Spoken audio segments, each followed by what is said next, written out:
Baik, Assalamualaikum warahmatullahi wabarakatuh. Saya Nur Hikmatul Jannah. Sebagai moderator, kami dari kelompok 6 akan mempresentasikan hasil diskusi jurnal yang berjudul Pembayaran Letter of Credit Menggunakan Internet Banking dalam Transaksi Perdagangan Internasional. Baik, pemateri pertama langsung saja akan dijelaskan oleh teman kami. Baik, tujuan penelitian dari jurnal tersebut adalah untuk mempermudah perkembangan data guna kelancaran penyusunan penulisan hukum. Untuk metode yang digunakan untuk jurnal tersebut yaitu mereka melakukan metode dalam pengumpulan data sampai dengan penganalisan data yang penulisnya dilakukan diperincikan sebagai berikut. Yang pertama, sifat dan jenis penelitian, dan yang kedua, sumber data, dan yang ketiga, alat pengumpulan data. Baik, isi pembahasan dari artikel tadi yaitu di mana perusahaan terutama dalam bentuk perdagangan yang melibatkan para pihak lebih dari satu negara disebut perdagangan internasional atau international trade atau bisnis internasional yang disebut international business. Perdagangan internasional atau bisnis internasional terutama dilaksanakan melalui perjanjian jual beli, di mana perjanjian jual beli internasional dikenal dengan sebutan perjanjian ekspor dan impor. Adapun dalam jual beli semacam ini kegiatannya jual beli disebut ekspor dan kegiatan beli disebut impor. Pihak-pihak penjual disebut eksportir dan pihak pembeli disebut importir. Secara ringkas kegiatan ini disebut dengan ekspor impor.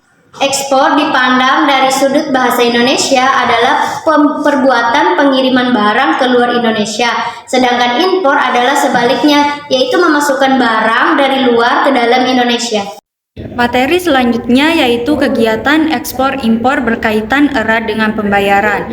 Kegiatan ekspor-impor akan berjalan dengan baik jika ditunjang dengan pembayaran yang lancar, praktis, aman, dan memberikan jaminan kepada para pihak. Adapun cara pembayaran yang dikenal dalam ekspor-impor antara lain: 1. Secara tunai atau cash payment, yang kedua secara rekening terbuka atau open account, yang ketiga secara penarikan wesel atau letter of credit, yaitu pengertian letter of credit. Secara umum merupakan suatu pernyataan dari issuing bank atau permintaan importir yang merupakan nasabah dari bank tersebut untuk menyediakan dana dan membayar sejumlah uang tertentu untuk kepentingan pihak ketiga atau eksportir. Pembukaan letter of credit oleh importir dilakukan melalui bank yang disebut opening bank atau issuing bank. Pada umumnya, letter of credit digunakan untuk membiayai pembeli kontrak penjualan barang jarak jauh antara pembeli dan penjual yang belum saling mengenal dengan baik. Letter of credit digunakan untuk membiayai transaksi perdagangan internasional. Akan tetapi, letter of credit ini bukan merupakan garansi atau surat berharga yang dapat diperhitungkan atau dipindahkan. Adapun dalam transaksi letter of credit terdapat hubungan-hubungan hukum yang utama sebagai berikut. Yang pertama yaitu hubungan hukum antara pembeli, yaitu pemohon, dan penjual adalah penerima berdasarkan kontrak penjualan. Yang kedua, hukum antara pemohon dan bank penerbit berdasarkan permintaan penerbitan letter of credit sebagai kontrak. Yang ketiga, hubungan hukum antara bank penerbit dan penerima berdasarkan letter of credit sebagai kontrak. Yang keempat, hubungan hukum antara bank penerbit dan bank penerus berdasarkan kontrak keseagenan. Yang terakhir yaitu hubungan hukum antara bank penerus dan penerima berdasarkan kontrak pembayaran letter of credit.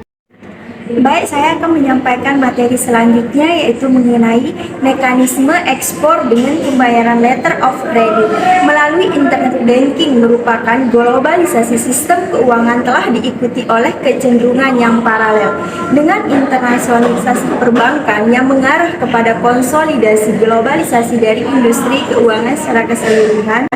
Electronic Fund Transfer System ini yang pada esensinya adalah proses pertukaran nilai dengan menggunakan media elektronik melalui perintah kredit maupun debit. Metode yang digunakan sebagai berikut. Yang pertama yaitu point of sale transfer, yang kedua automatic teller machine, yang ketiga transfer initiated by telephone, yang ketiga electronic data interchange, yang kelima virtual cash payment on the internet.